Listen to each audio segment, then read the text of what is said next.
Hello and welcome to another benefit of the Doud Review. I am your host, Adam Doud, and joining me is Cliff. Cliff, how you Oh, doing? Yeah, I normally say Cliff, uh, how you doing, but I completely forgot because this is take two. it is Because take two. I think we could argue that our first run through at this particular review was a natural disaster. Mm, see what you Anyway, did there. happy Earth Day to everyone. And like again, I'm your host Adam Dowd. This is Cliff.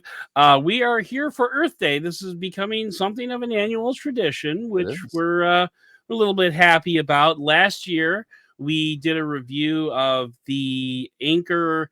I think it was like a BioWeave. I think the actual name was a BioWeave cable. Mhm. Basically, it was a woven cable from Anchor that has that where the weave was made up of like a bio-based material, and it's super durable, super strong, still going. I still have mine. I got the USB-C version. Cliff got the Lightning version, which became uh little defunct about 6 months later, but Eh, whoops a doodle. you know what? It's But still being used now by my wife since she has the Lightning-based iPhone. So oh, there you and the go. good thing is, if it was defunct, we could have returned it to the earth, and it was biodegradable. So That is probably roughly true. I was just looking to see if I had it within reach. I don't. I don't know where that cable is. I think I packed it for Indianapolis. But anyway, but yes, the Eclipse episode. So anyway, it is Earth Day, and I'm toting my Mountain Man look because of mm, that. So me I too. appreciate Although that. my mountain man look is not as impressive as your mountain man look. Mine Yeah. just makes Well. me look Yeah. like I forgot to Lazy. shave. Yours Yeah. is See, that's well, so mine, I'm past the I forgot to shave portion, and now I'm just like I'm into the portion where it's like I'm really too lazy to shave at this point, because that's just how we do. So anyway, what you might ask is the product that we are looking at for this Earth Day, and that mm, would be the Adonit Log.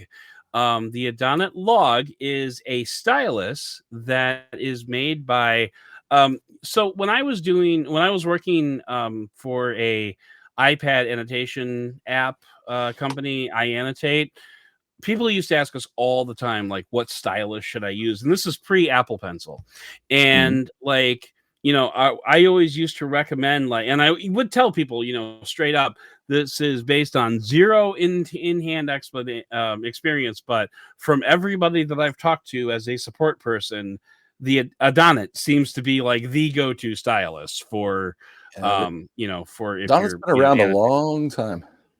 Right, right, and it has been around for a very long time. And now you could argue that the Apple Pencil's around, kind of stealing Adonit's thunder, but I would argue maybe not so much. And by the way, this is the Adonit Log.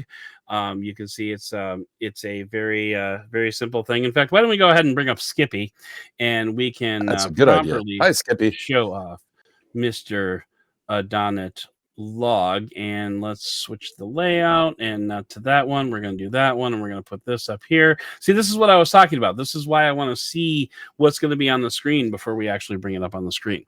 So anyway, Yeah. so Skippy is showing off the Adonit Log. This is a stylus that is made. This portion here is made out of wood, which is kind of cool Wow. because I don't know about you, Cliff, but I've always wanted a stylus that I could clean up with a belt sander. Yeah, exactly. I've always wanted a stylus that could give me a splinter if I don't take care of it. Right, exactly. I've always wanted a stylus that I had to polish before I use it, once per year, or give it a rain protective coating I've before I always take it wanted a out. stylus that I could use as kindling. We can Exactly. we So can keep doing this. we could keep going for a long time. But yeah, but this is the Adonit Log. This is a stylus that was designed specifically for the iPad, which is, good news and bad news. Good news, Adonit sent one to both me and Cliff, as you saw earlier today.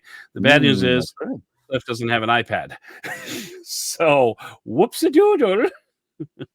But yeah, so Cliff has his log, I've got my log, and we're just showing our logs on the podcast today. And this We yes do has love taken a log turn that podcast.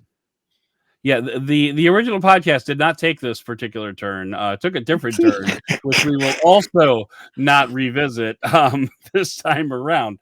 But anyway, so this is the stylus. Now, when you push the button, it activates. You can see the little blue light turns on there. It actually doesn't blink. That's just the refresh rate on the camera. But it is, it works with your iPad and just doodle doodle doodle, and you can switch tools and stuff like that. Now there's the difference between like this and the Apple Pencil is this does not have pressure sensitivity. This also does not have the angle to determine like how thick the thing is going to be. This just happened to Right. be on a highlighter mode when I turned it on. But anyway, but other than that, like it has palm rejection that I'll show you. Like I can lay my hand on here and I can still draw. I'm a terrible artist, so it's not good for me. It's all relative. Well, actually, I mean, like, but I was about to say that's actually not true. Like, I would argue that this stylus is not for anybody super artistic Mm, because of that lack of pressure sensitivity or the lack of the angularity. I don't know, whatever they call it. But what I use a stylus for largely is just general like iPad navigation. Like if I want to open like an annotate app, and if I want to draw on here.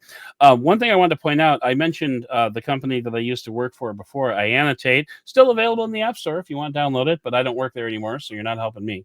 But the iAnnotate supports the Apple Pencil in that you can just take a pencil and you can just start writing on the screen. Well, this works with that too. So if I don't know if you can see, but like if I have no annotation tools selected here, I can just start to write and it will start to write. So I thought that was kind of cool. That was a nice surprise. And the reason that's surprising, we kind of yada over this, but the reason that's surprising is because the Adonit Log does not connect to your iPad via Bluetooth. In fact, it doesn't really connect to your iPad at all. There's no connectivity required. You pull this out of the box, you turn it on, and you can just start using it on your iPad. That has, good and bad ramifications right. to it. The good is it's super simple to use. You just push the button to turn it on, and once you do, you can go. The bad news is you are losing that functionality of the pressure sensitivity and really anything else that Bluetooth brings to the table. Right. I guess in the end, it's really more about what your needs are. Because I mean, in order to get the functionality, we haven't mentioned the price yet of the log, but the Apple Pencil 2, I believe, is around $120. And this is significantly less. So, it's just if you're talking tools, right, then you're just picking the right tool for whatever your specified job is, how you're going to be using it. Right. Specifically, I actually have the Apple Pencil 2 and the Apple Pencil pulled up on Amazon, and you're looking at $94.99 for the first generation Apple Pencil, and you're looking at the $114.99 for the Apple Pencil 2. So you're close. There are other cheaper generic styluses on Amazon. I want to say like $20, $25. You can find them. They're not all that rare. This particular stylus is, I think we said the price $39.99, did we? I don't remember. Yes. Anyway, Yes. now we have. And this charges via USB-C. You can see the USB-C port here. A full charge is meant to last for 24 hours. I have been using this pencil, this stylus for about a week and a half, 2 weeks at this point, and I haven't charged it yet. I don't sit down for 24-hour marathon sessions of stylus charging, so I can, if that's you, then you'll probably want something with more battery life. But in general, I've been using this for playing games and navigating my iPad. Mainly I use it for like silly games where I like need to have like precision touching and stuff like that. So that's what I use it for. And yeah, one thing I was going to mention is I really like, while I haven't had the opportunity to use this with an iPad, I really do like the thickness of this, like the actual size of it. If you're used to something more like the S Pen for a Samsung smartphone, or even the Apple Pencil. I mean, the Apple Pencil is about this length, but it's definitely more narrow. Yes. This reminds me more of like the Logitech Crayon, which is meant functionally wise is much more similar to this. Okay. But you can get a good grip with this. I was going to say, I don't have my Wacom tablet out here right now, or I'd compare it, but here it is compared to like a gel pen. It's actually pretty similar in terms of the size. This feels very natural in your hand. Okay. Not to mention, it feels natural not just because of the size, but because it's made of wood. It's because it's made of wood.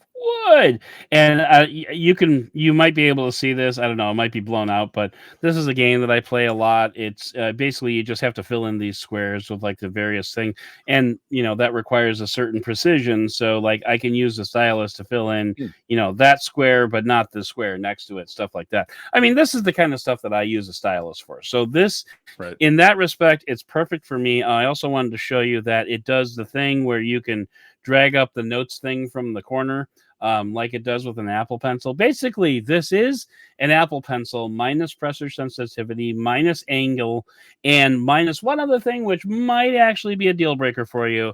It does not attach magnetically to the side of the iPad. So,